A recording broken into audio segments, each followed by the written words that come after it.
বাচ্চাদের খিঁচুনি হওয়া মারাত্মক একটা সমস্যা।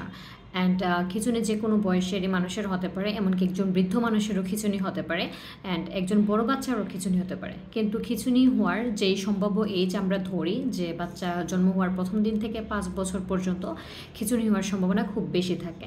অ্যান্ড এটা শুরু হয় হচ্ছে আপনার মূলত জ্বর দিয়ে। খিঁচুনিটা হয়। জ্বর যখন 102, 101 টেম্পারেচারের বেশি চলে যায় অ্যান্ড জ্বরটা কন্ট্রোলে আমরা না আনতে পারি, তখনই খিঁচুনি হয়।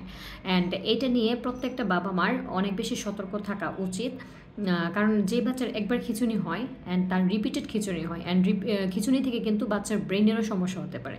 সেজন্য অবশ্যই আপনার বাসায় বাচ্চার যখন জ্বর উঠবে, কখনোই তার জ্বর বাড়তে দেওয়া যাবে না। আপনি তাকে টেপিট স্পঞ্জিং বলি আমরা, মানে তার সারা গা কুসুম গরম পানি দিয়ে মুছিয়ে দিবেন, যেন টেম্পারেচার কোনোভাবেই বাড়তে না পারে। এবং ডাক্তারের প্রেসক্রাইব করা জ্বরের ওষুধ খাওয়াতে পারেন, মানে সিরাপ, অ্যান্ড সাথে সাপোজিটরি ইউজ করতে পারেন। অ্যান্ড যত দ্রুত পারবেন হসপিটালে নিয়ে যাবেন।